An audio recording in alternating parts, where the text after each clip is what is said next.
you part of the WhatsApp group? Yes, yes. Okay, so Yes. the link is there. I will share it again after the class. Okay, thank you. Though the videos are private, they are not public. So if you don't have the link, you might not be able to watch it. I've not made it public yet. Just still wondering if I need to do that. Yeah, any more questions? Okay. So for those who have logged in, you should be this is what you should see. I'm going to explain each of these resources to you, how to configure them, how to manage them, and what each of them mean. If you remember, this is the roadmap for Azure Skill. We are starting from AZ900. These skills are more of technical. If you are thinking of the business side of Azure, having the fundamental certification will also help you get your foot into the door of the industry. For whoever is interested in security, I think it's GD or somebody, you can start from AZ and then you take administrator, then you come and pick security. So, but anybody interested in software development, you start with this, you take developer, and then you move either data scientist, data engineering, and then you move on. For the AI engineer, there is also AI 900 that has been introduced now. But the AZ 900 is a more general certification. Like I announced today, I have a friend and a brother I've discussed with. He's a cybersecurity expert, consultant here in the UK.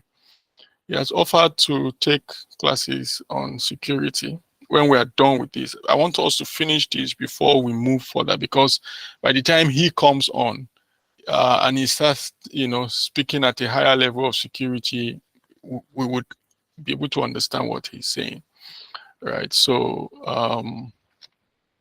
but I will continue from where we stopped last week. Any question from what we discussed last week? Is there anything that you want me to clarify?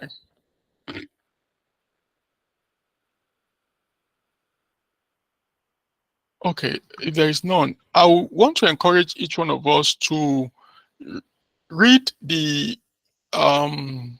Microsoft official learning path. I shared that link too last week. Anyone who has that link can share it for the class. I don't think I have it handy here.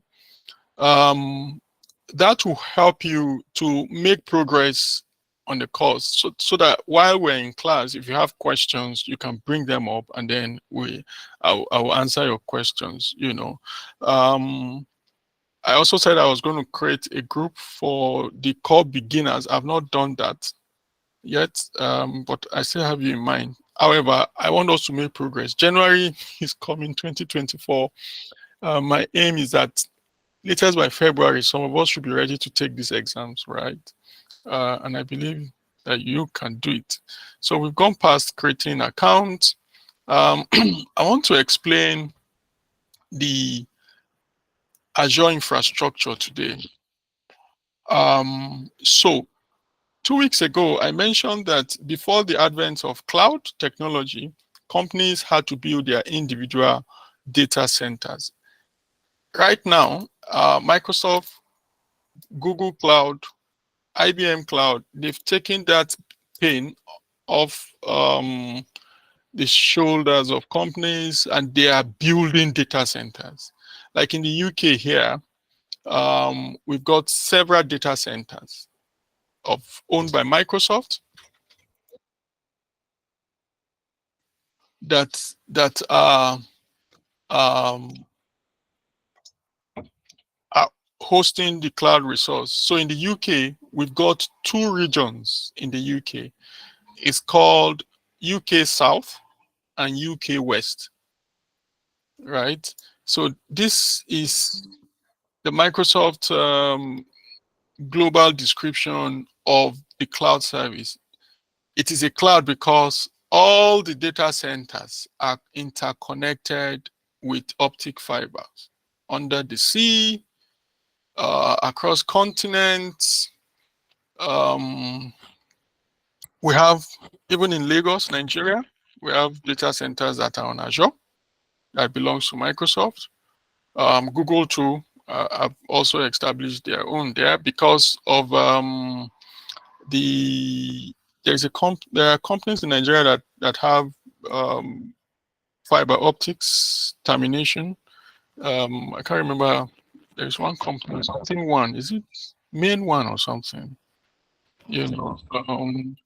So this globe pictorial representation just shows how the regions, how the data center interconnect. If you want to exploit, we can filter by region. For example, geography is here. You can see this is Nigeria, this one here. There's network data center here. So these lines here represent fiber optics connection. It goes round like this all along. So we have the physical infrastructure, and then we also have what we call regions. So a region is the geographical area, in a particular place where there are multiple data centers. So in the UK, we have UK South region, but it doesn't mean that it's just one data center that is there. Kayode, you have your hands up. Any question? No, I think it was the one I raised before. Okay. Thank you. So UK South has several data centers, but because it's in UK South, it's categorized as UK South region, right? So the data centers are interconnected together in such a way that they will have low latency. Low latency means the speed between those networks is in micro milliseconds. It means that before you blink your eye, the packets have arrived at the next data center. And you can only do that with optic fiber. Right, just like for some of us who have worked in the bank, you know that when the bank started investing or migrating from satellite VSAT network to optic fiber, you noticed a lot of difference. But typically, when you open your Azure account, you are technically the global admin of that account. You are like the owner of that account. So every cloud account has the global owner that originally opened the account and has the credit card on file. For example, my own resource here, you will see that under my subscription, I would have, if you drill down into my subscription, you can create as many subscriptions anyway. I will explain what subscription means. But if you scroll down, you will see, where is that? I think it's, yeah.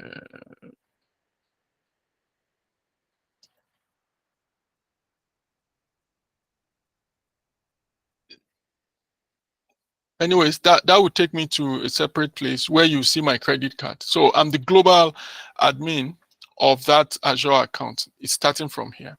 Then from the admin level, right, there are different types of admin that can be set up in Azure. But I'm talking about the global owner, So in an organization, organization, by their policy, by their compliance, they will have the people who would manage the global owner setup. Maybe those in accounts, they're the ones who manage these. You can now set up several subscription under this owner. So you can have 1, 2. This diagram only describes 2. You can have as many subscriptions as you want under this global account. Subscription helps you to manage your resources in the sense of billing, right? In the sense of billing is what helps, to categorize the resource. But in terms of the logical um, organization of the resource, you also have a second level we call the resource group level.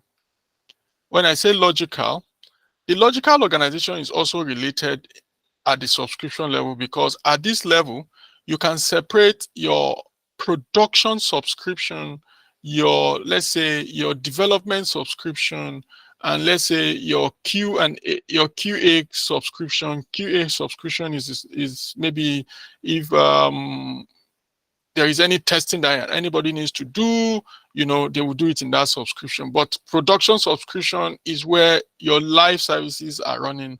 You don't make any changes in your production without maybe going through some uh, permissions and sign-offs, right? So, but the resource group organizes, you can use the resource group to organize your every other resource that you're creating in Azure. So if you have a subscription, for example, that is in production, you will also need to have resource groups that are labeled production.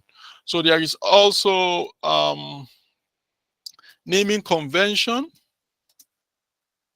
that you need to be aware of in Azure. It's if you enter an organization that is trying to get into cloud, it's good for them to be able to understand how to name their resources properly. I'll drop the link here. Please just have a scan through this. It will help you. When you go for interview and you talk about this, oh, they know that you actually know what you are saying. So normally the naming convention has to start from the level of organization. The organization is the overall owner of the resource. I talked about the overall owner of the account. So that is the level of the organization. Then you can organize based on business unit or department. At this level, you can choose to have subscriptions, or you can choose to have subscriptions at also environmental level, depending on how you want to organize it. So it just depends. But it's a recommendation Microsoft gives, but it's not. Different companies have their approach to this naming convention, and then it helps with organizing the resources in a particular way. Yeah, you can see an example here. We've got asset type, management group. The management group level is the most superior level of the setup of resources in Azure.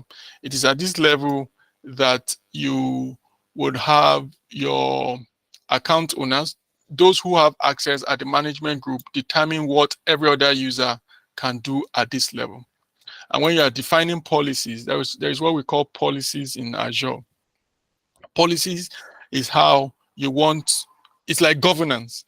Now there is also a field or yeah, a discipline in IT that is called IT governance. IT governance is about how you administer the resources that information resources that an organization is using or utilizing.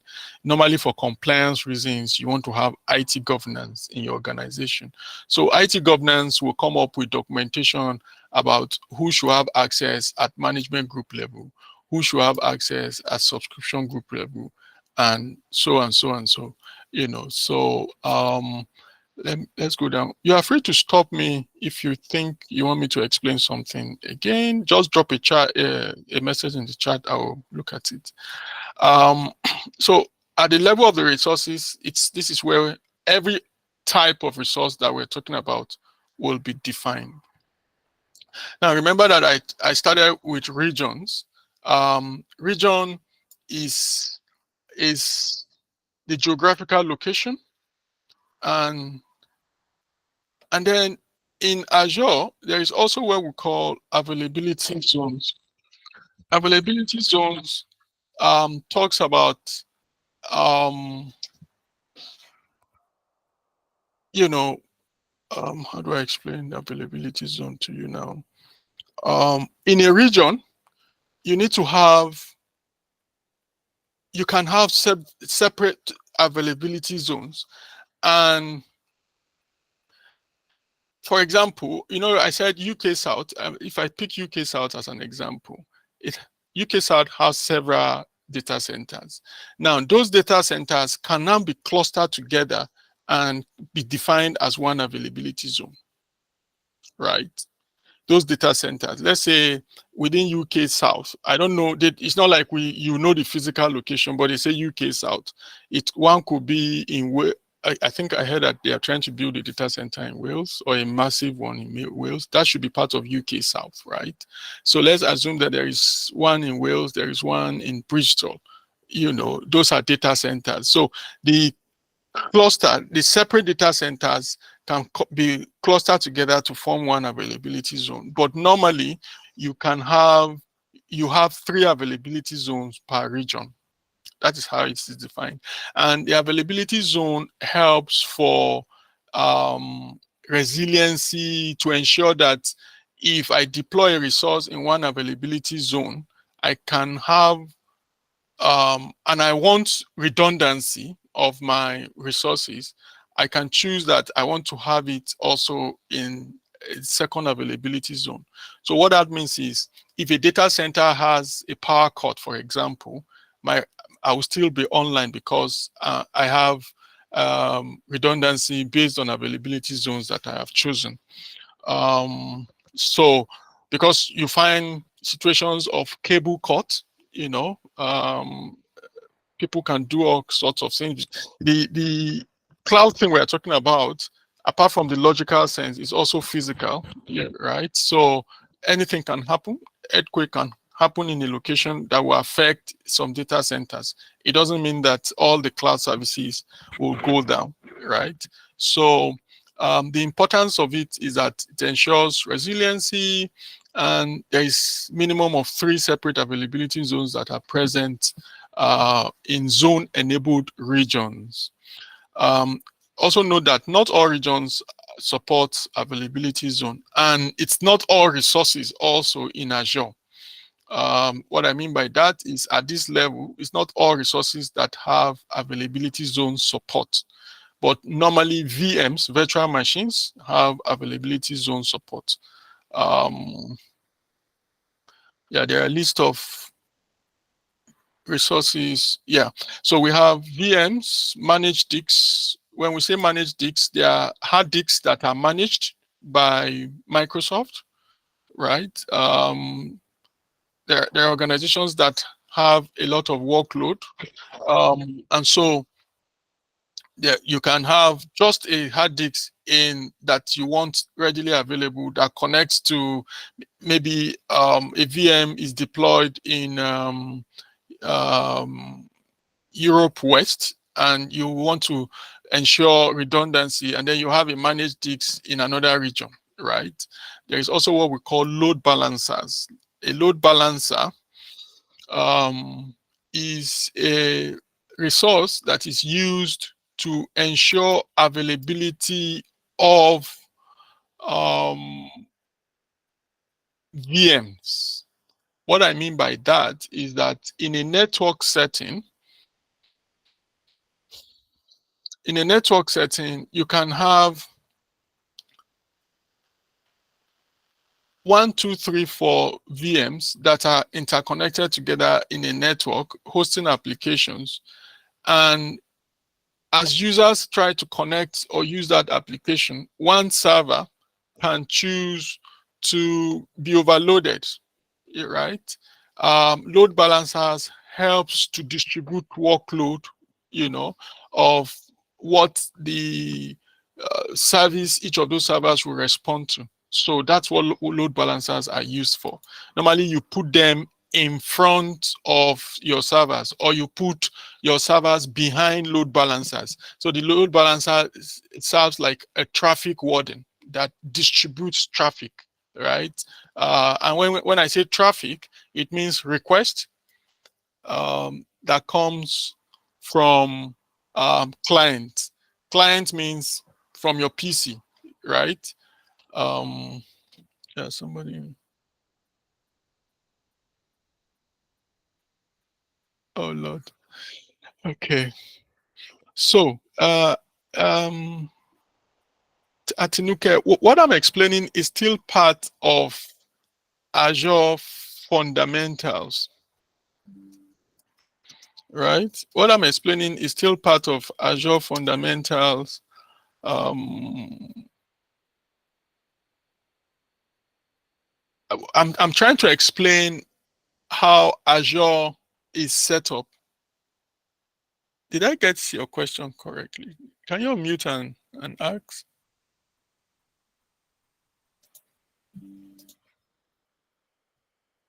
Yeah. You actually got it correctly. Maybe you just please proceed with the explanation. Okay. We started. Okay. So yeah, the what I'm explaining is actually part of Azure Fundamental. What we mean by Azure Fundamental, right, is to understand the basic level of what is Azure. Azure is the Microsoft variant of cloud service. In Google, it's called GCP. Oracle calls their own OCI. I don't know what Alibaba calls their own. Amazon calls their own AWS. Do you understand? So each of those cloud solutions are similar because there is a body. There's a body that regulates the technology. So you can read about cloud native technologies, right? You can read about cloud. So there is a body called CNCF that regulates, what all this cloud thing is. So if you come to Azure, they only name it in their own way. They give you their own naming convention. Azure, or you're trying to deploy a VM. A VM in Azure means they have Azure VM. In GCP, it's called compute, right? So they just give it different names. So Azure Fundamental, it's just yeah, I'm not sure if I've answered your question correctly. But like I said, I would encourage each one of us to make progress on the official Microsoft learning module. And then if you have questions, you can always come to class and ask, or it will help to clarify some of your doubting points. I've dropped a link in the chat for the fundamental track, so so talking about regions, right?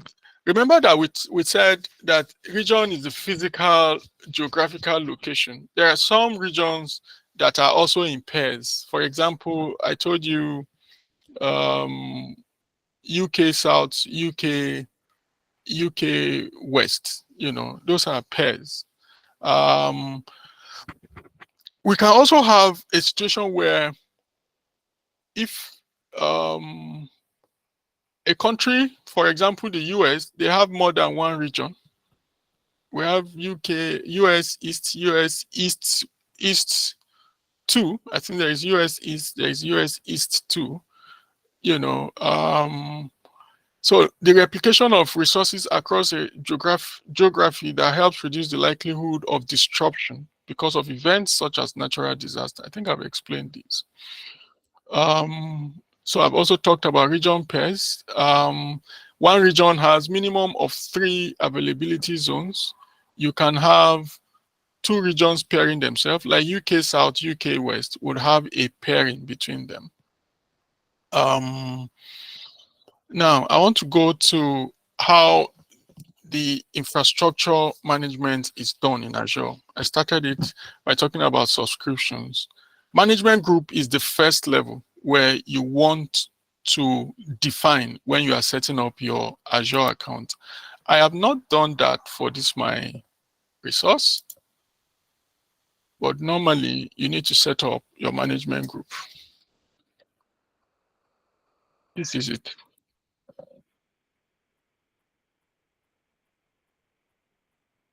It is at this level that you start configuring your Azure.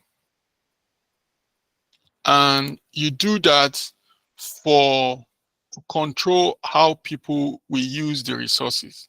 Because in an organization can give access to a number of people in the cloud.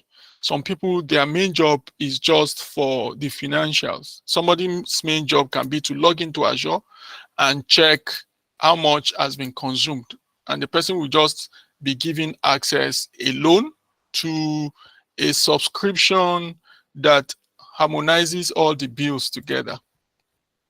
Or maybe the person will just have access to a management group, that has all the subscription billing. Like for example, here, if I come to subscriptions, let me come here.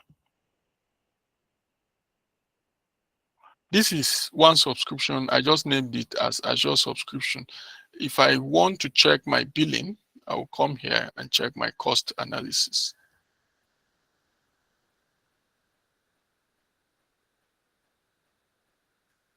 I've not used any resource lately, so I don't have any costs that have incurred here. But if, for example, I have resources running here, it will show in all of these. I will see how much I've incurred in terms of cost here. So management groups is the highest level of managing Azure resource. You can see here, organize your subscriptions into groups called management groups to help you manage access, policy, and compliance across your subscriptions. So I want to expand this image properly. So if you have an organization that has human resource department, IT department, marketing, for example, you can set up management groups, right, across those departments. And then within the departments, they will now have their subscription tied to the management groups. So if you are trying to apply a policy, the policy you are supposed that you would want to apply would be at the management group level. If you apply a policy at the subscription level that is under a management group, the policy that is applied at the management group supersedes the subscription group level policy. When I say policy, just see policy in terms of regulation, in terms of, okay, I'll use typical government setting or organizational setting within an organization or organogram, for example. You can have the head of department, you can have maybe the group director, you have head of department, you now have unit heads, you now have team leads, you now have people who work under these people. So policies that the group director defines for the entire group will supersede any policy that a unit director would want to apply at his own level, right? What I mean by policy, procedures, that's exactly what I mean. So usually, if you enter an organization and they are using Azure and you want to understand how they've configured their Azure, you can begin to ask questions around their management group. How you can ask to see their documentation. Maybe you have been recruited as an auditor to help them audit their Azure, their cloud spending, or as an accountant, you want to audit how they're spending money. You begin to ask questions around this. It will help. And then access provisioning also begins from this management group level. So then we go to the level of the subscription. At this subscription level, if resources that are in one subscription, can be limited by policy also, such that if you do not have rights or access to create resources within a subscription you cannot create. And then if you have access to one subscription uh, and you do not have permissions from the management group level, you might not have access at a second subscription, right? So whoever has a global admin level, from the management group can define who will have access to each subscription. And what I mean by that is because I'm the admin here, you can see that there are two subscriptions. There is RAN Dev, there is Azure Dev here. I can create, I can define new subscriptions here. If I just come here and type subscription, you can see it's asking me to add. You can filter this blade by subscription.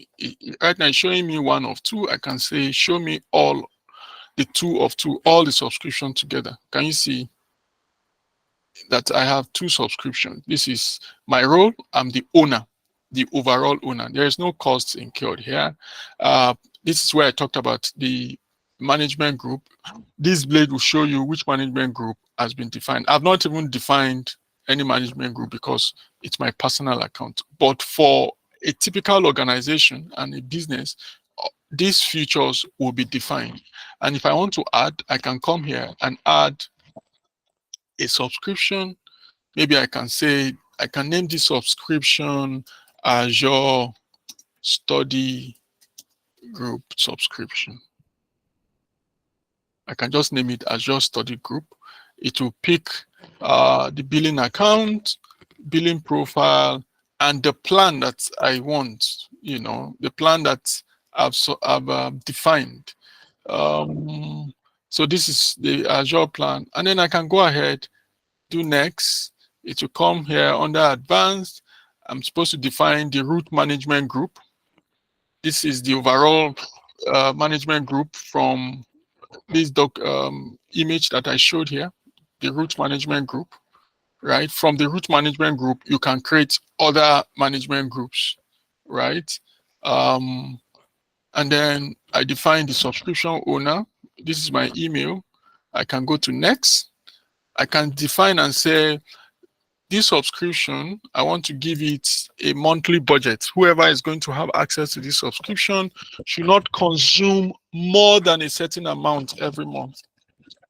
So if that budget is reached, right, I will get an alert. I can set alert here. And then if that budget is reached, nobody will be able to create any resource again in that subscription until the next month, right? So that's for budget. Tags, so let me go back again. You can navigate through this blade by just clicking on each of these tabs, or you can just do next, previous if you need to clear. So in typical organizations, they use tags to identify who owns what and what belongs to who, right? Tags is one of the things that you use. It's also part of the Microsoft naming convention standard that tags in Azure. So things like this are what you need to be aware of, because when you enter an organization, they will have tags. Tags are just like ID cards. Just see it that way. In IT, we call it metadata. It can be metadata, so yeah, just like ID card. You can give it a name and say this tag must carry dev, and then the final value will be, okay, maybe dev1, or I can say this belongs to account, right? So this is also part of what you define at policy level. It's part of what you define at policy level, tags. You can use, I will explain all of this in details as we progress. Then the last tab is when you have defined everything, you look at it, and then you go on to create. So usually in Azure, when you set out to create a resource, there will always be a validation check that must be passed. That validation check implies that the resources you are trying to create as it's actually going to be created without any errors. And if your validation doesn't pass, all you do is to review which step you need to correct, and you come back and look at it, correct it, put the required information. Maybe you are missing something, and then it will always do a validation check for you, and then it will create. So yeah. Any question at this moment? I think I've explained from the level of subscription. I've used these examples. Now I talked about billing boundaries. So usually you use subscriptions to define how much you want to spend as an organization. Typically, whatever you have, your production environment is where you are spending your money. If you remember last week, I talked about different types of cloud expenditure. We have the it's an OPEX expenditure, right? Because the cloud provider is bearing more of the capital expenditure, which is the CapEx. So if you have your production environment, you want to look always at your operational expenditure. But even if your organization, your developers, for example, or people are spinning up resources and they need to test whatever they are spinning up, you also need to control how much they are spending. So you create these boundaries at the subscription level, the billing boundaries, right? And then access control, I think I've mentioned that. What I mean by access control is that you want to define who have access. Okay, Emmanuel, you want to know how to set up the management group. You come here. So anything at all in Azure, one of the easiest way that I use Azure, if I have to create it, so I just come here and type whatever I want, right? Or I come here, I can look through here. These are like shortcuts. Or you come here and say resources, create a resource. If you look here, you see services and marketplace. Let me see management group. Management. Are this? No, sorry. Pardon me. Well, I'm not. If you want to create the management group, you come here and type management group. It will bring it up for you. Now, remember I talked about Azure resources splitted into the services that are core services, and then there are also services that are in the marketplace. In the marketplace means you will pay per consumption. Some of them are provided by third parties, and that's why you can see services, marketplace. In this marketplace, Microsoft also have their own services that they deploy. We can open them up. Let's come to see all here. So these services you are seeing are the core services of Azure, core, the very core services, right? These are all the very core services. But then in the marketplace, you can have, let me go here. Here, if you come to see all here, if I open this marketplace, there are other, you see, private offers are now here, you know. There's even AI generated, or they've introduced AI generated there.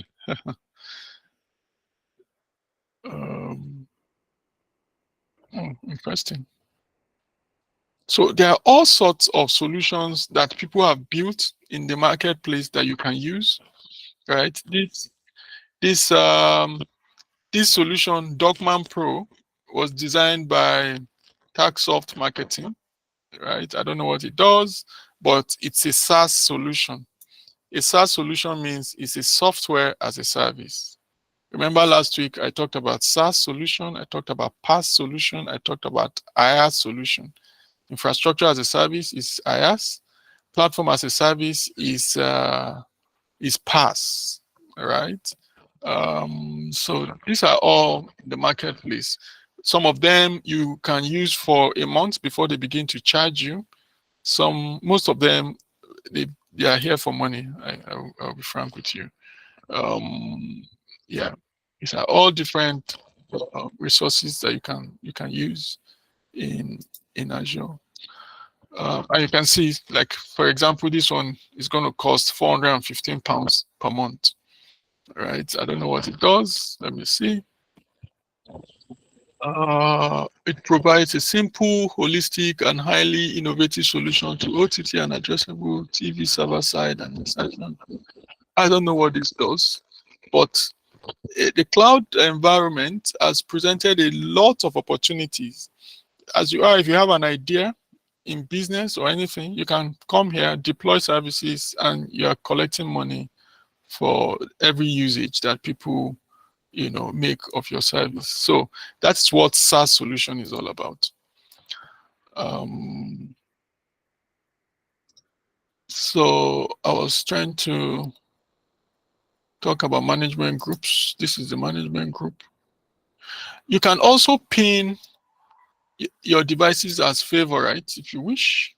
What I mean by that, you come here, you can create a dashboard of all your devices, right? And so this is where the management group is.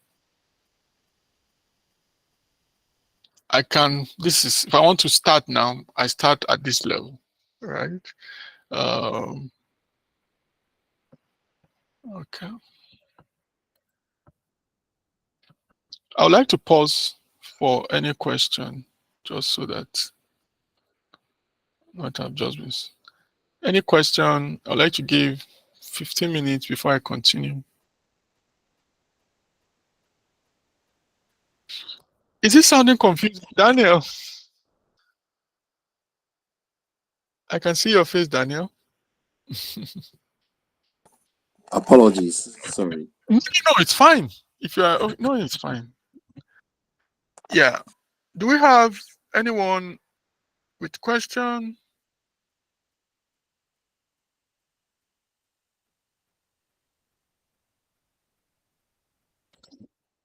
No question means everything is clear. All right.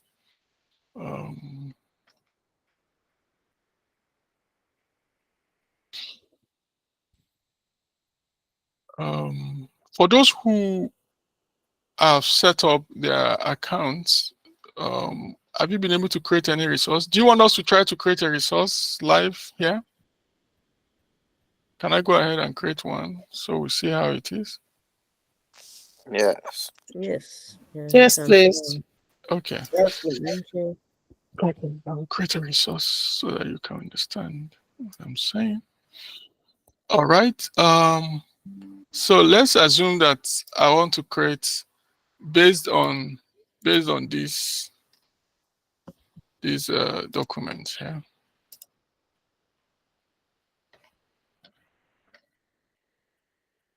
Based on this diagram, I will create my root management. Because I have an existing, I have the tenant root group. I've already see it here, right? So any other thing I create will be under this, so to say. But let me just start using. Let me create this.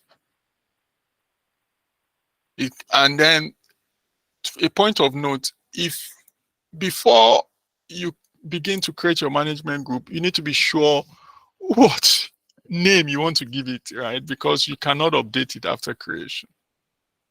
So it's very important, right? So at this level, I can say learning department, right? I can say I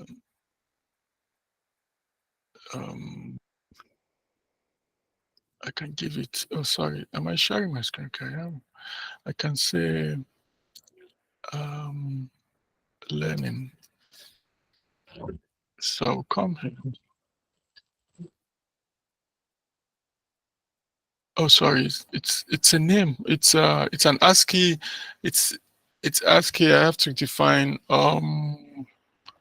number. ID can only be ASCII letters and cannot end with a period. It's not accepting. Yeah, let me define it as, maybe I can give it as 1, 2. The space, I can't have space. Learning.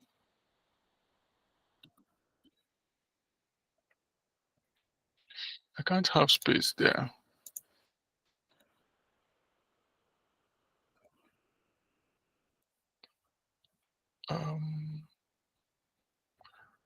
Management group ID. I'm not sure why it's not accepting this. So typically, when you are trying to create or fill in, put an input and you see it change to red or whatever, it shows you that it's not accepted. Even though, let me go ahead and see. Maybe it will take it. Let me see if it will take it, but I don't think it will go. Let me see. Is it possible the name has been taken?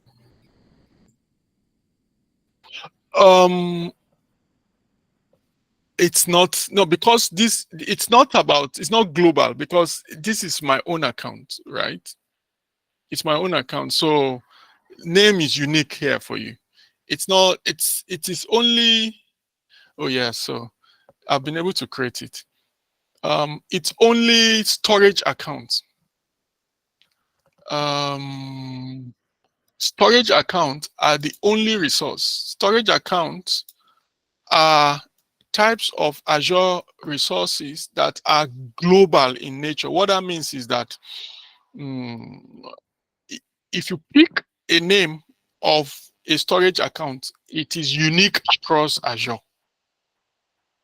Do you understand? So if you want a name for a storage account and somebody else somewhere in the world has used that name, you will not be able to create that storage account. So storage is only storage accounts that are unique across Azure. And storage accounts are resources in Azure where you can store your data. They are like special resources for massive, data storage. Within a storage account, you create containers. Inside the containers, you provide access to how you want your services, your files to be organized. Who would have access to the files? So, and this is the pin I was talking about. I can pin this resource. Under this resource, I can create a dashboard. I have a dashboard called my dashboard, I think. I can make it a shared dashboard or a private one. I can create a new dashboard and give it any name, right? I can say learning dashboard.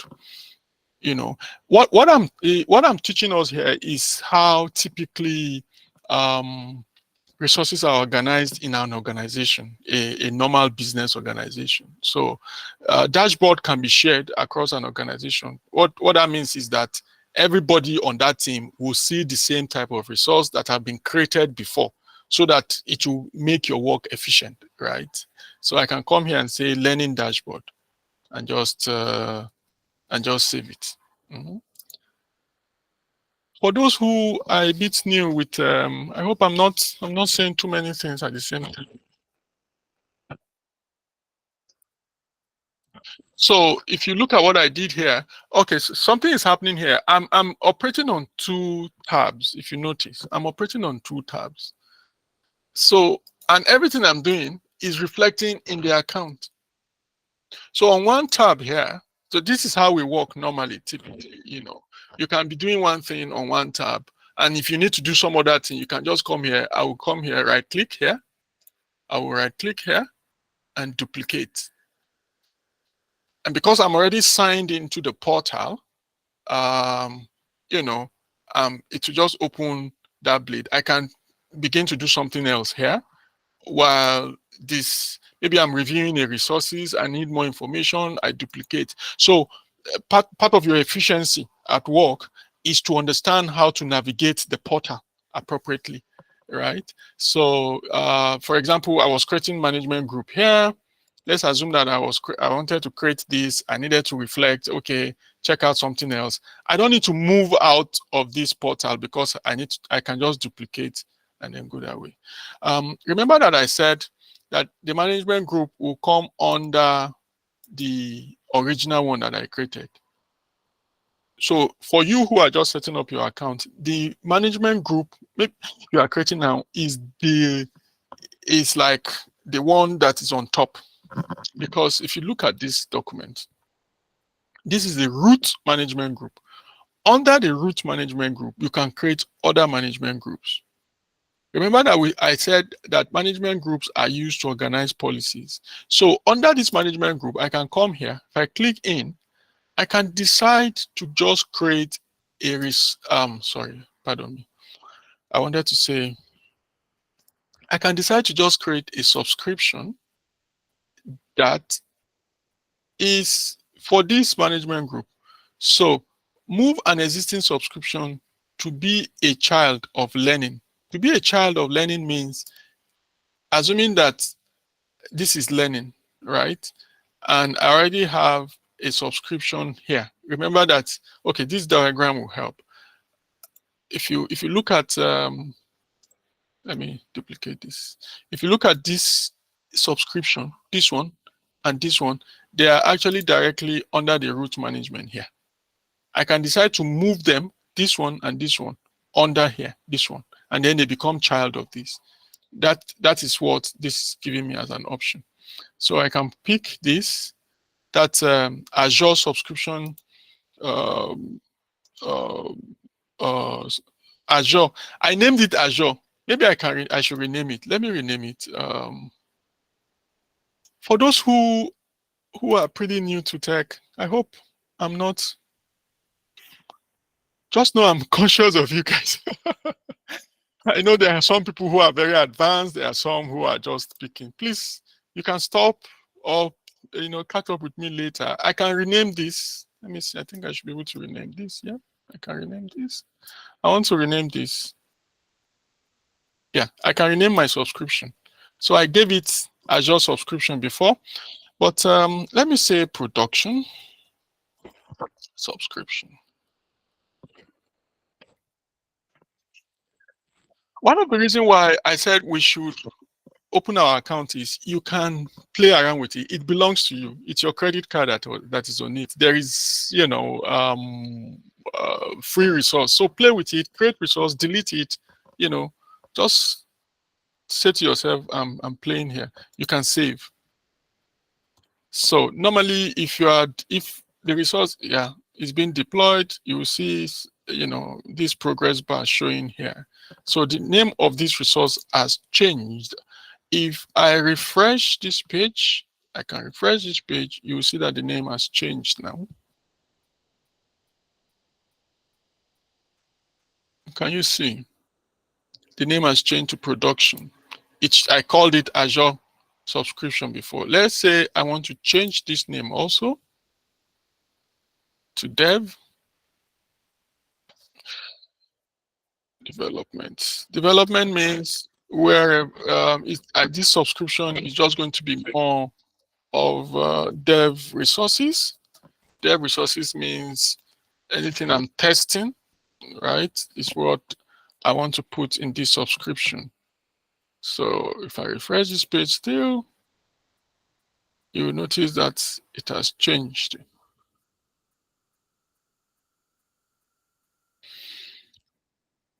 So that is the name. If I go back to my home page, you will see my subscription has changed. Okay, I forgot to put subscription. Maybe I should just leave it as development production. So I don't want the word subscription again. I can rename it.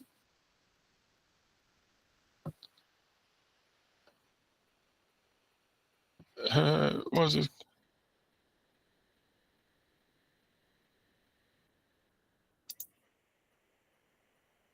It seemed to have gone back. Am I correct? Let me see. Oh, okay. I picked a separate tab. That's why it was showing that. So I can come here and rename and remove and just leave it as production. Just to make it uniform in terms of naming convention. I will encourage us to go through that document on naming convention that I shared. This how you are going to ace your interview if you have opportunity to be interviewed for a cloud role. If I refresh this, whoever you are talking to will know that you know what you are saying. It seems it hasn't reflected. I think it will later.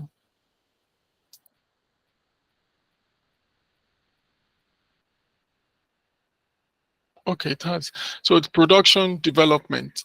Now, I was trying to create management group. I've created a management group called Learning. I can choose to create a new subscription or add an existing subscription here. Can somebody tell me why is this still showing me Azure subscription? Please unmute yourself. Can somebody tell me why it's still showing me Azure subscription?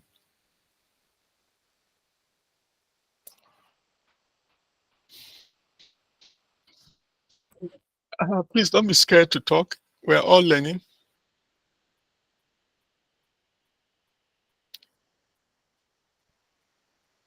I think it's because you've not refreshed all your tabs. Thank you. Thank you. It's because I've not refreshed. So if I refresh this,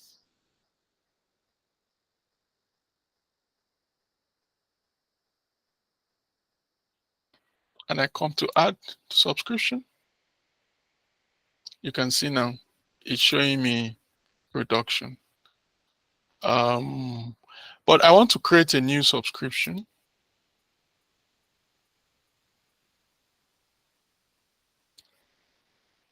No. I need to go to the tab of subscription and create it. I can come here and say learning subscription.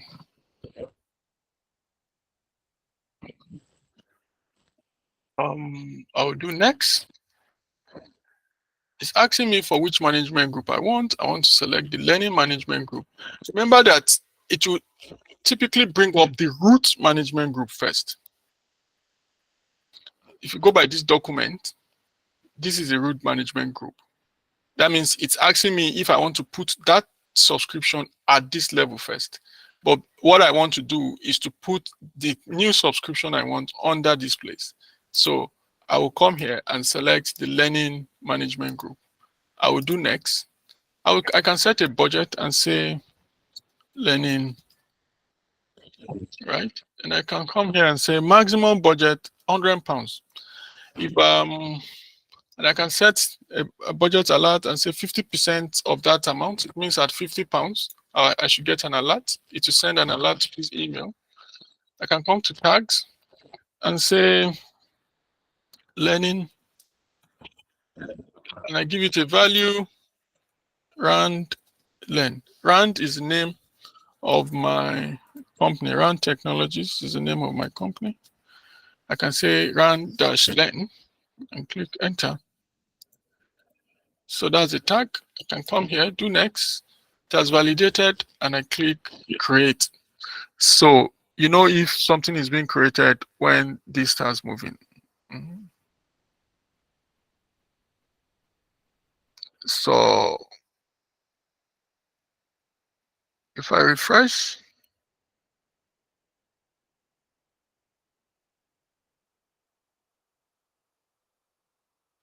not sure it has finished creating.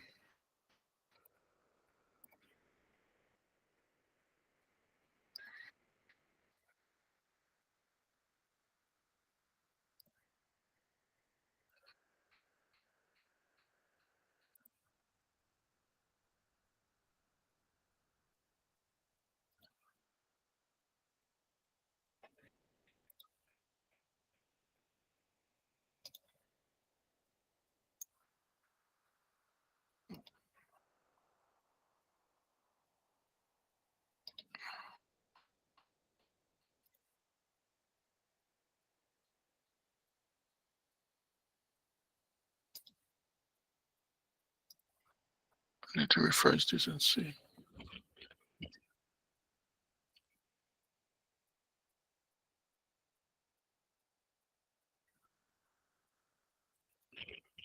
Now you can see I have 3 subscriptions now.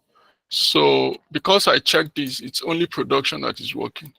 So you can come here, check all the subscriptions and apply. So this is how it will work. Now, I have some resources that already exist. So let's play around a bit. Are we tired? Is it really exciting?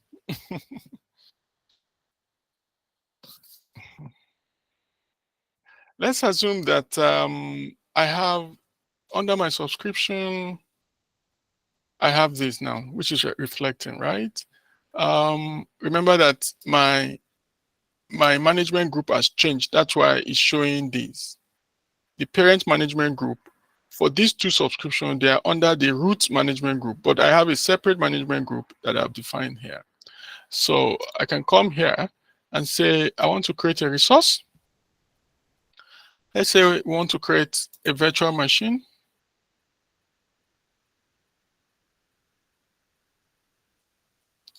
It will ask me first which subscription I want to put it in. We are learning, so I select my learning subscription.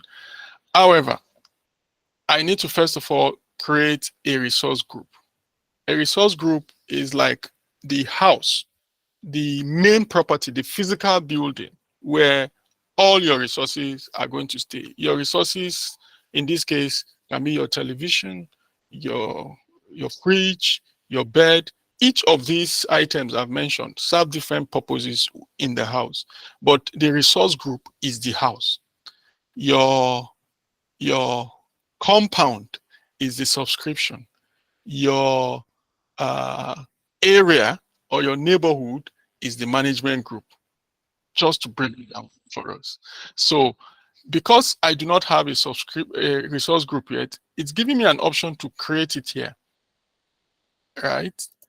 And then I forgot to mention subscription groups, resource groups are local to subscriptions.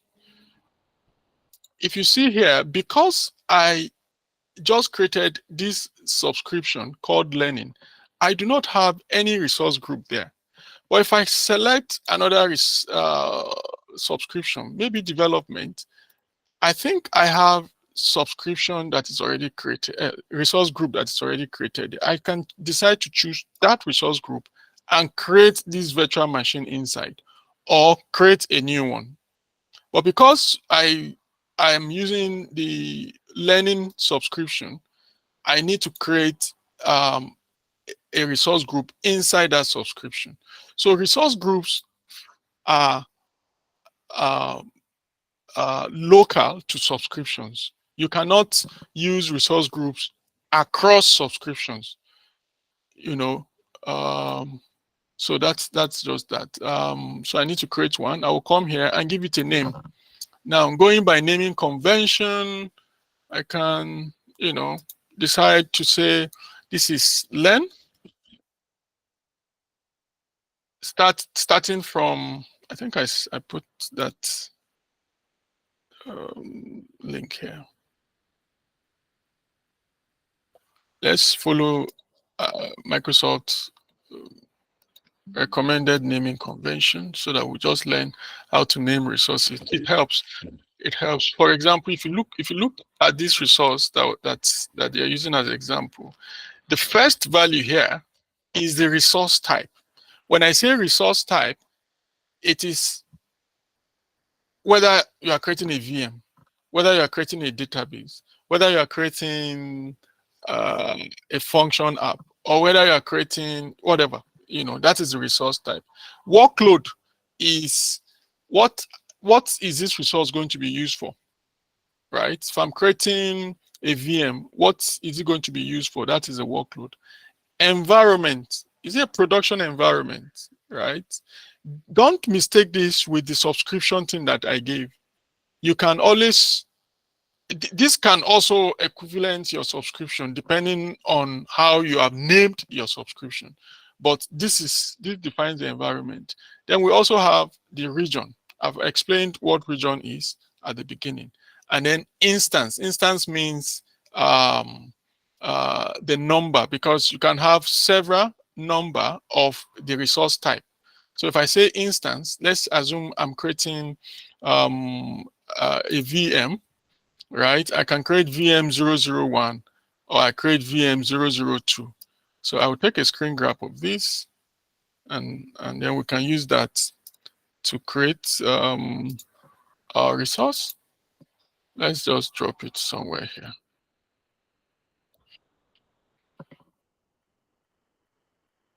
Okay, so I've got it here. So assuming that I want to name my VM now, the resource I'm trying to create.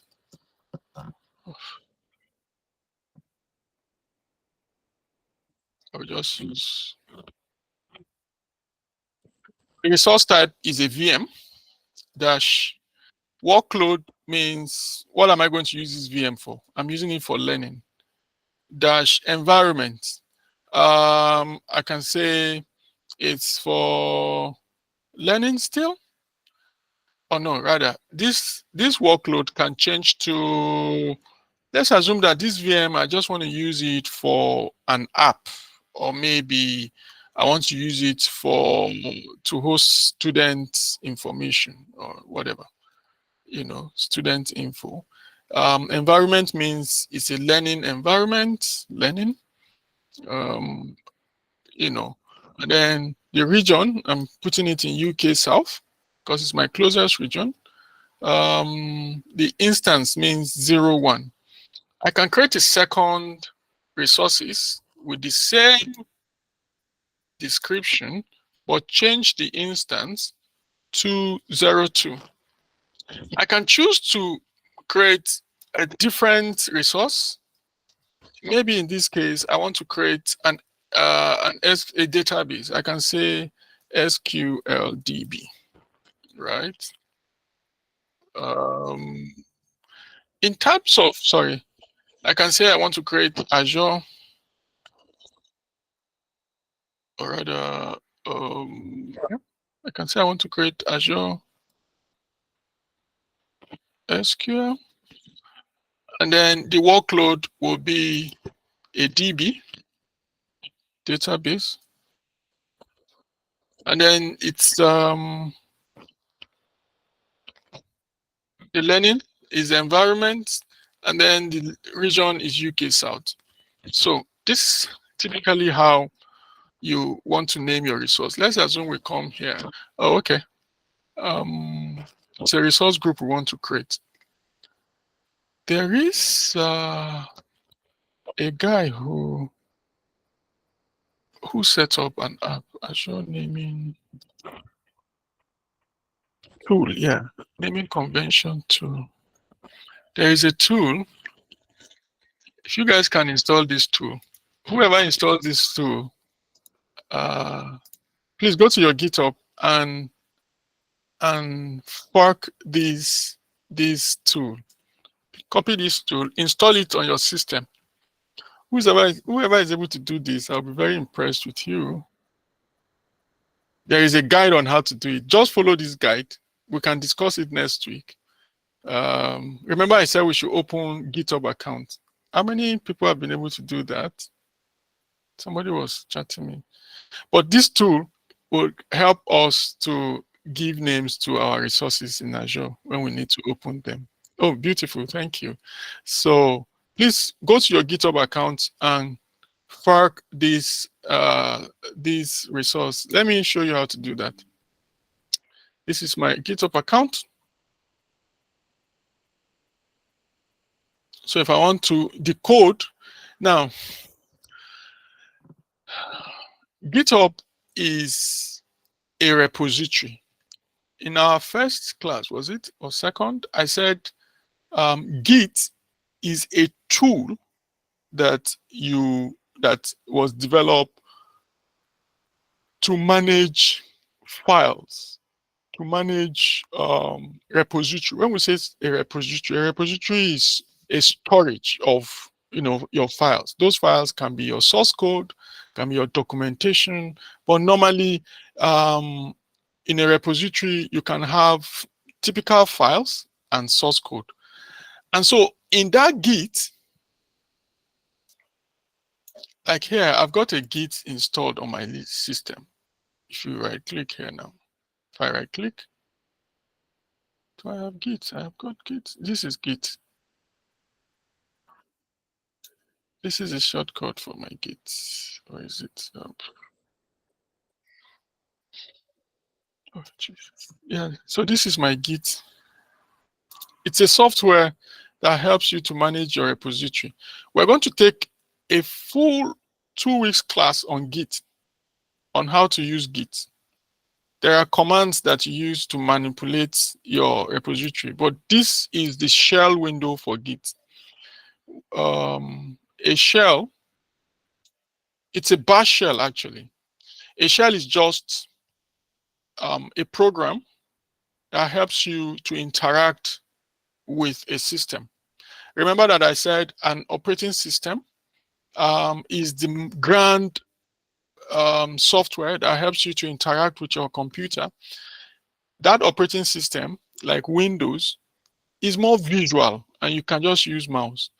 But operating system like Linux are not visual. They have visual component. The genome, the desktop component. There's a desktop component in Linux called genome, but typically you use command prompt. You know, this is bash. It's similar to, it might seem I'm digressing, but I think we just need all of this information together. It's similar to your command prompt. So there's a difference between these two black windows. They just look black, but they look deep, they are different. All right. One is called a bash shell.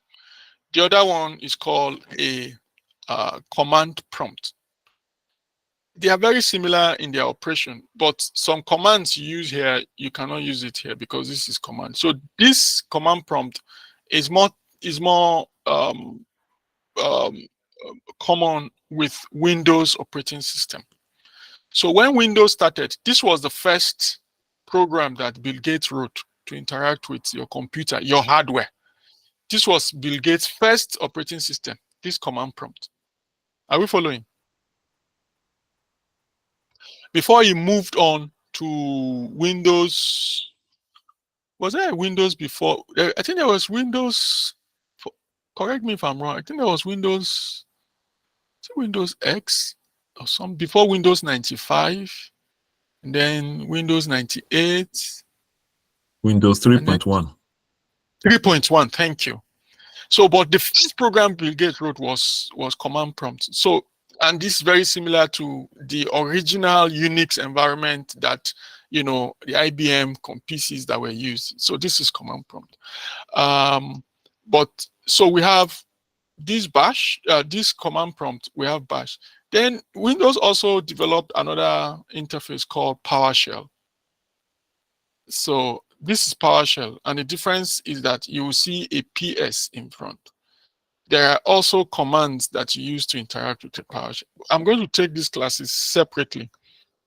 I don't want to confuse us. I'm just giving us general knowledge because I know there are people who do not have this knowledge here. The command prompts, you know, takes you directly to your C drive. So this C full column /users/raf tells me the directory that the default directory that comes up. I can always, you know, change my directory from here. I will not go into much of that detail.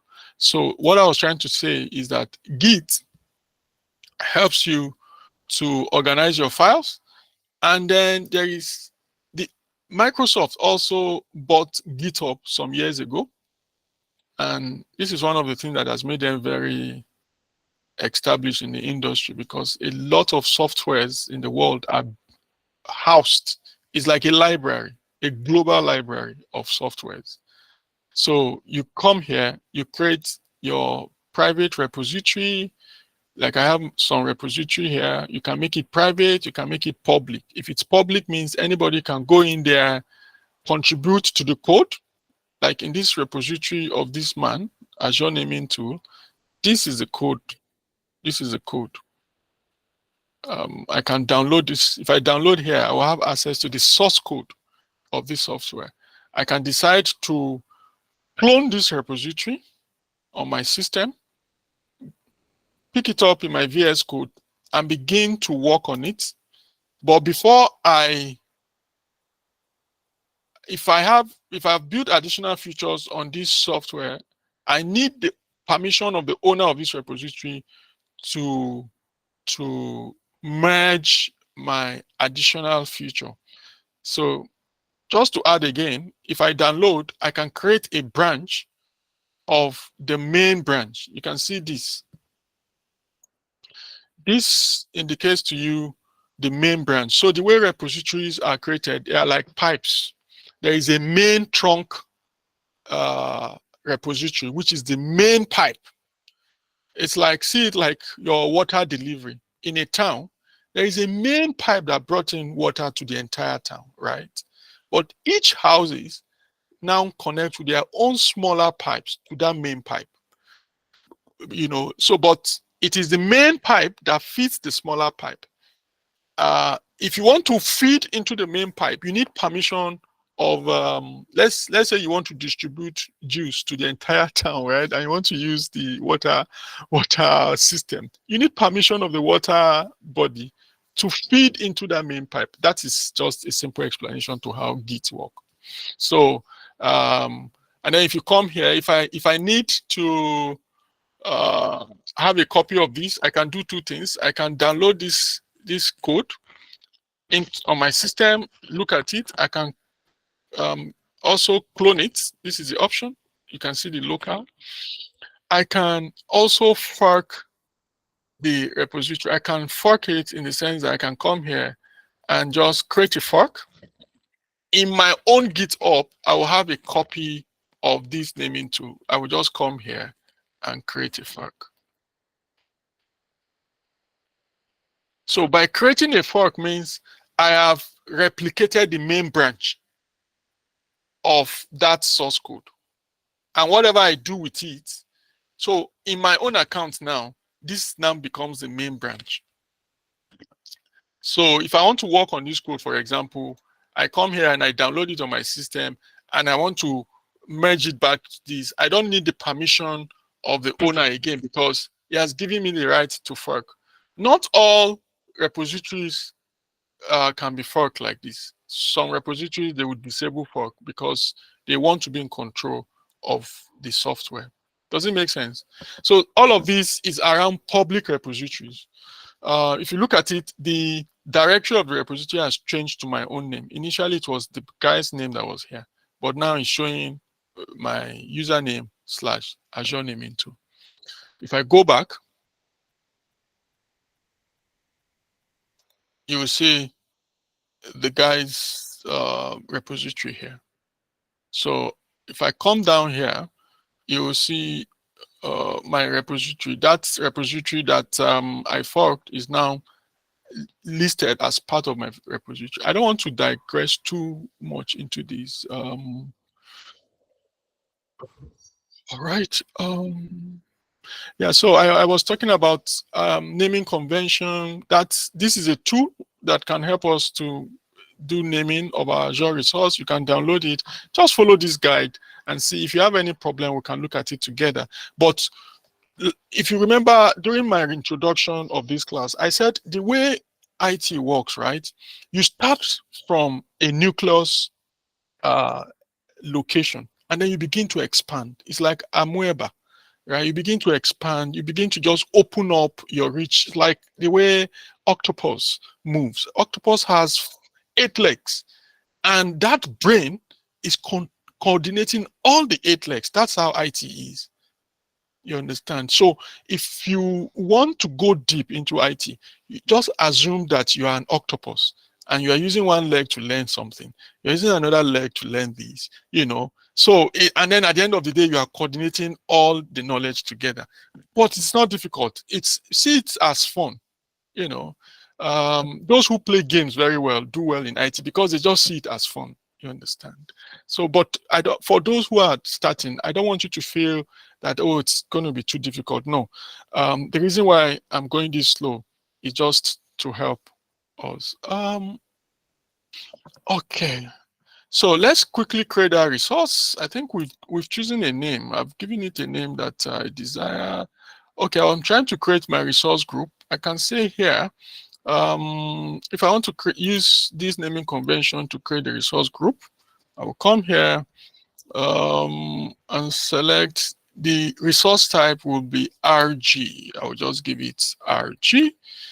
For the naming convention, Microsoft have given a short form. There's a complete Excel sheet here that you can use. Let me get it out for you. It's somewhere here. There's an Excel sheet you can use. If you feel, yeah, that's it.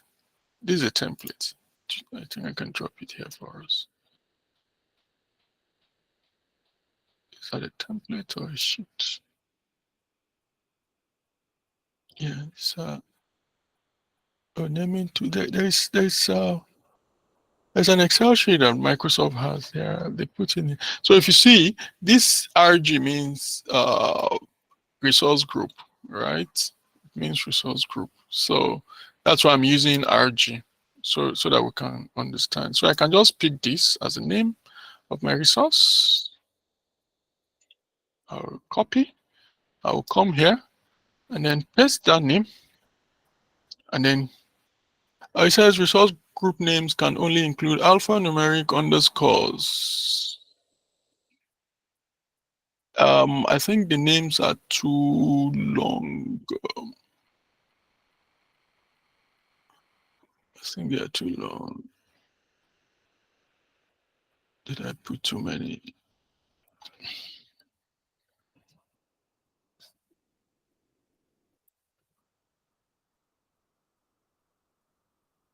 Yeah, I can use hyphen. It's saying it as too long. I think I can shorten it as code. Student. I can come here and say learning. Those are LNG or something. Why is it not accepting this? I want to see why it's not accepting it. RG dash student RG.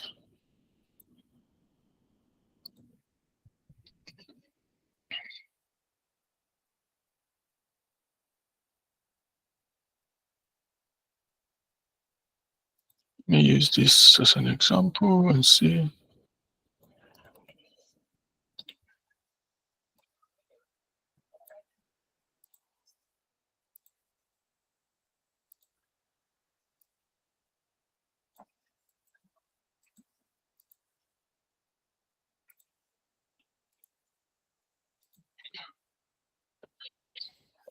So what happened? It accepted this.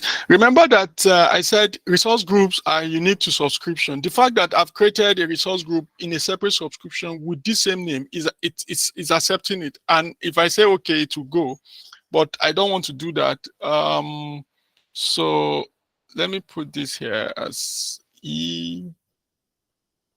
learn dev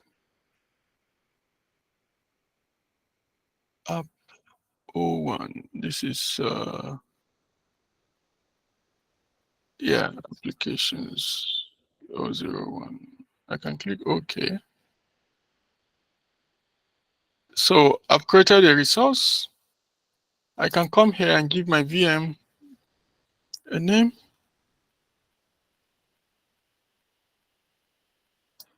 This one will be VM now. Can give this as LEND dev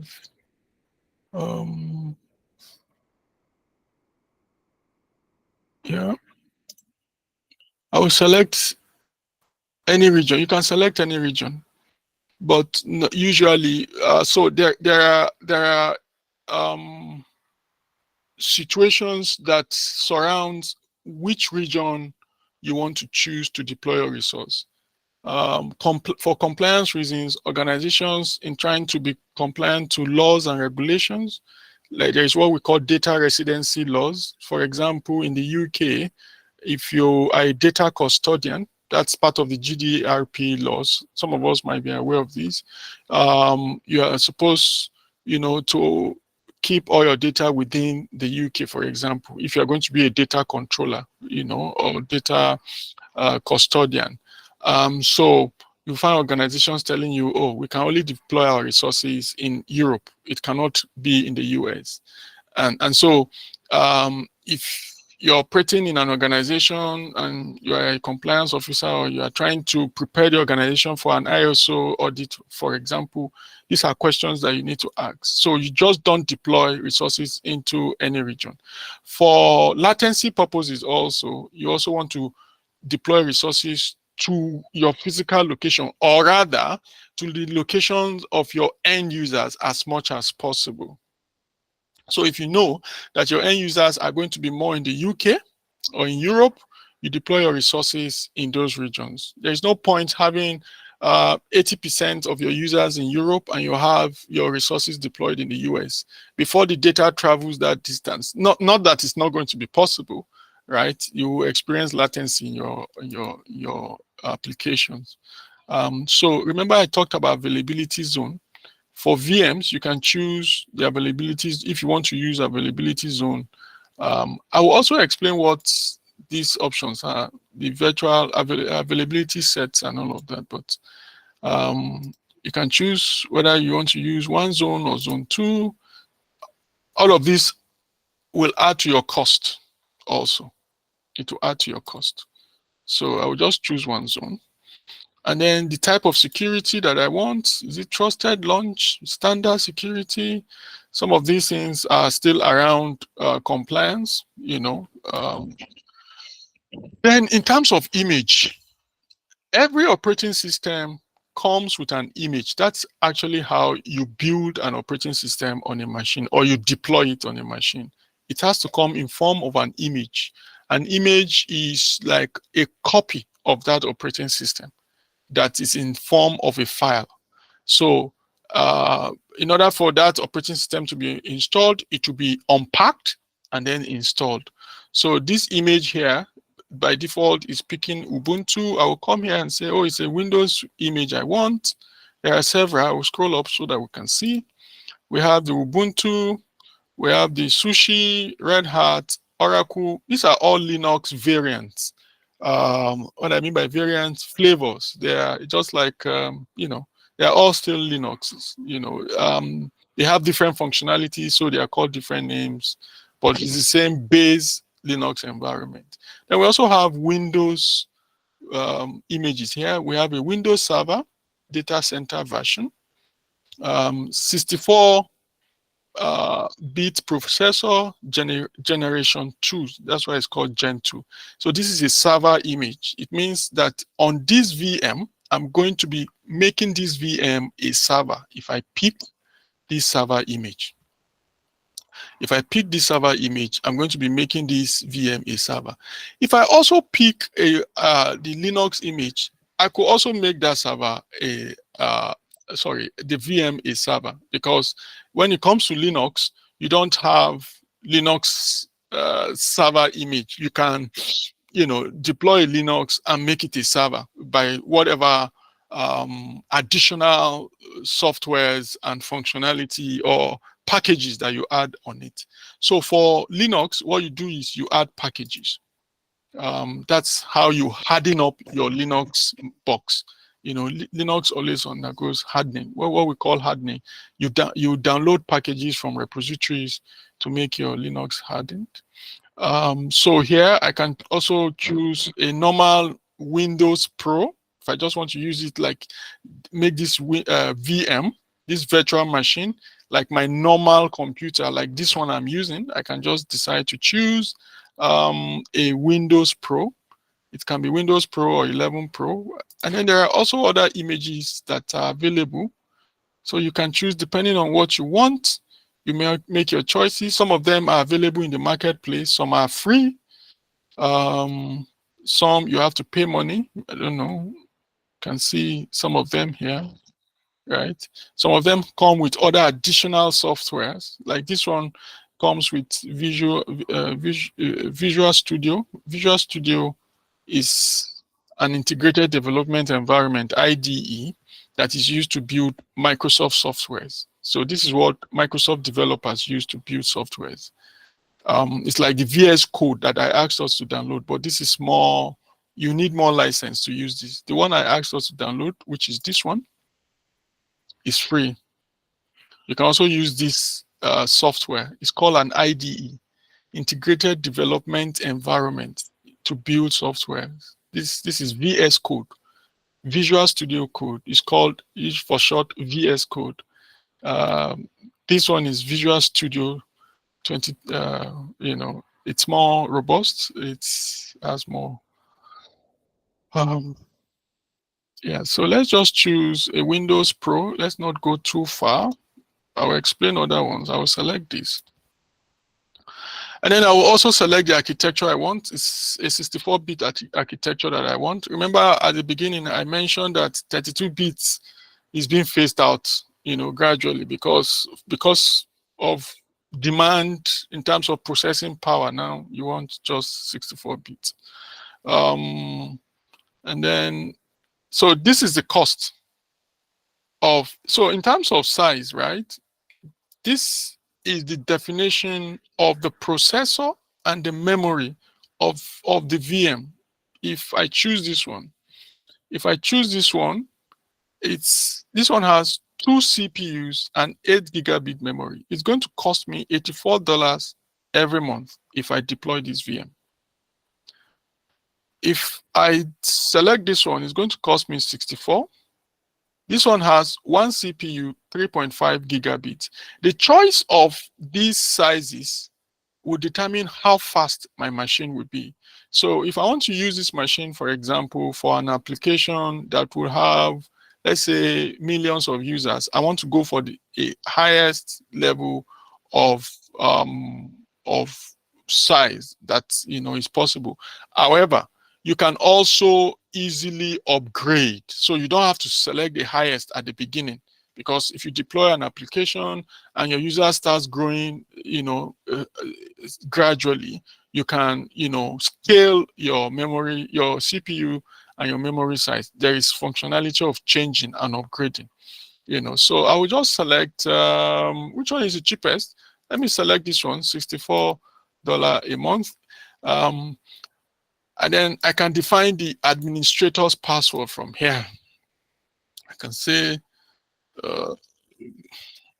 admin, define the password. I can copy this password somewhere, save.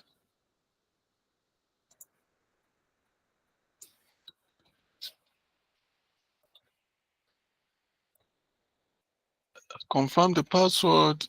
Username must not include reserved word. So it's a reserved word. I can just put my name and say Raphael. Right. I can scroll down. In terms of ports, remember I mentioned port when I was talking about OCI models. So in the computer, there are about 64,000 ports in a computer. Number of ports in a computer. So ports are like interfaces. When we say interface, the interface of a human being are eyes, ears, nose, and mouth. Those are interfaces of a human being, isn't it? So for a computer has 65,535 ports. Now these ports are closed by default.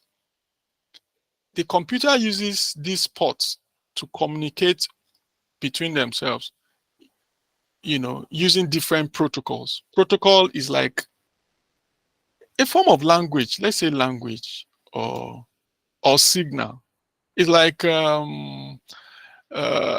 in the army, in the security cycle, they have codes that they can use, cipher codes they can use to communicate between them. So you hear alpha, tango, this, that. If you are not in the military, you will not understand those terminologies, right? So that's also same with computers. So I've mentioned TCP protocol before, I've mentioned UDP protocols, right? So for this computer, it's asking me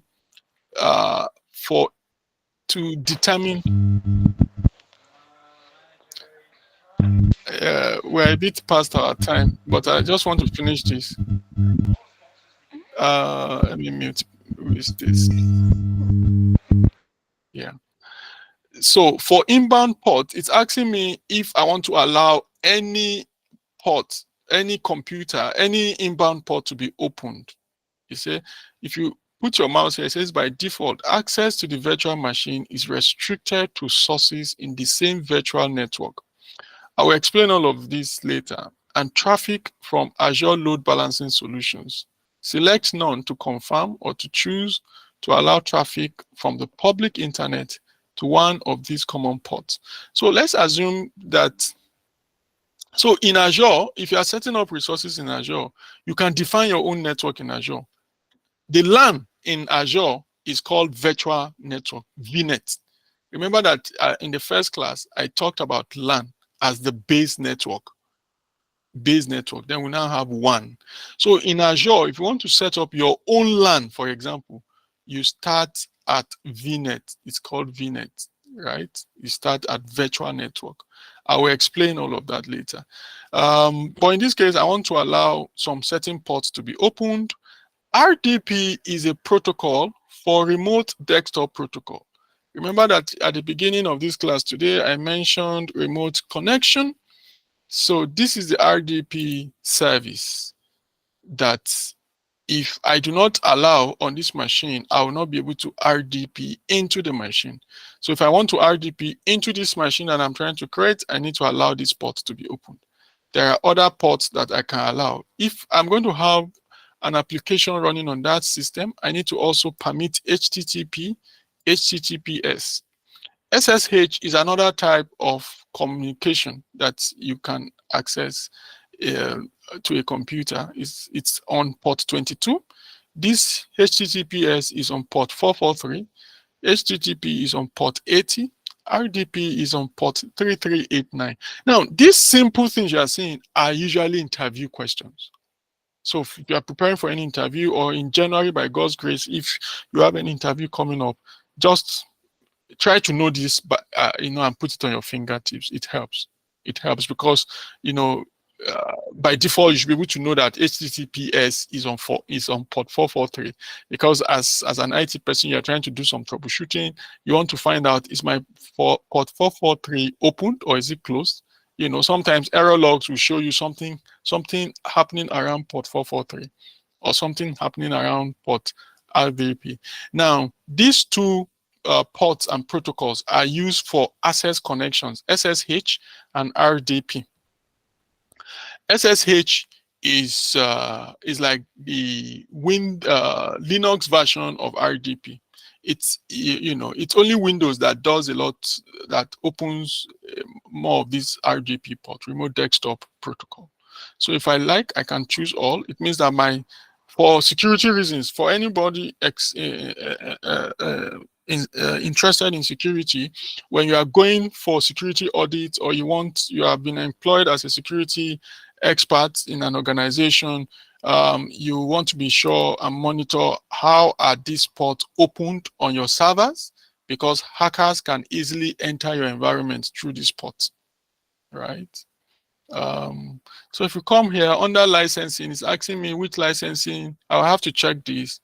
Then I would need to go to next. The next plane is my disks. This is like my hard disks, right? I can select the type of image, the sizes, disk type. Is it premium? Locally redundant means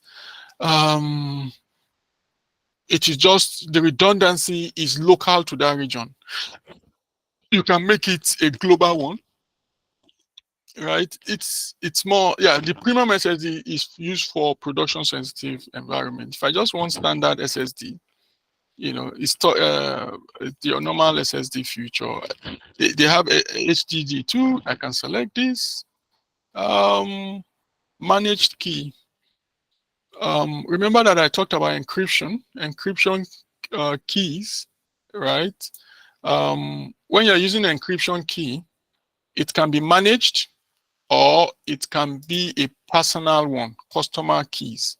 You can decide to have your own keys. Organizations can have keys stored in hardware devices. When we say keys, they are logical keys, right? They are cipher keys. It's like your house. Your house has a door. That door, you can access it through using a key. That key, consider it as an encryption key, right? Before anybody else can access your house, let's say you are not at home and somebody wants to access your house, the person needs to ask for your key. The person cannot just break your door. So this is what we're talking about in terms of key. So the key here, the choice of the key here is platform managed, means that Azure is going to assign a key to this resource. But if you decide to choose customer managed, it means that you are saying we will provide the key, you know, and that comes with some special arrangement with Microsoft on how you want a customer managed key to be used in your resource deployment. Ultra key, Dix is not supported. Okay, let me just select any of these. I might not go ahead to create this, but if I create, I can delete also, because remember, it's going to cost me. How much did I say here? It's $64 a month. Do we stop here or go ahead? Because I want to explain each of these planes.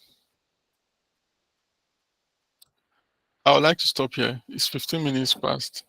We'll continue from here next week so that we'll understand. I don't want to rush all of this explanation.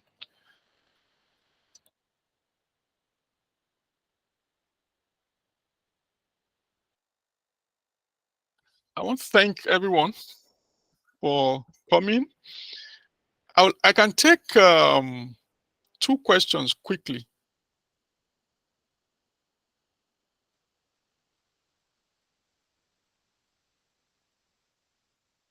Okay, true. Vince, please unmute yourself. All right, sir. Thank you very much for your efforts. Please, can you go back to that? Okay, it's like you've closed your window. I have, yeah. Okay, yeah. When you were talking about when we were showing the hierarchy, you talked about root. The domain, this one. Yeah. Okay. Now, assuming it's a company, okay, maybe Yes. the company has, okay, that is the hierarchy. Okay, that's the hierarchy of the company. Now, I think the owner of the company should be the one in charge of the root. Oh, the root. let me hold your thought there. It could be the global administrator of the company. Okay. It's not necessarily the CEO that will hold this key. The person who is in charge, maybe the director of IT, or the global admin. Every organization have levels of seniority in them. So let's say in the IT division, they have a director of infrastructure. That person can just be the global, in charge of the root domain. Or it can also, there is what we call group of users that can manage it. So under Azure identity setup, that is called, it's now called Microsoft Entra. You can read it up. I will take a class around that. You can organize users in groups of admin and say 1, 2, 3, 4 persons are the global admin of this organization, so they can have access at the roots group management level. Okay, sir. Okay, if I'm a developer to that company, okay, at what point can I log in?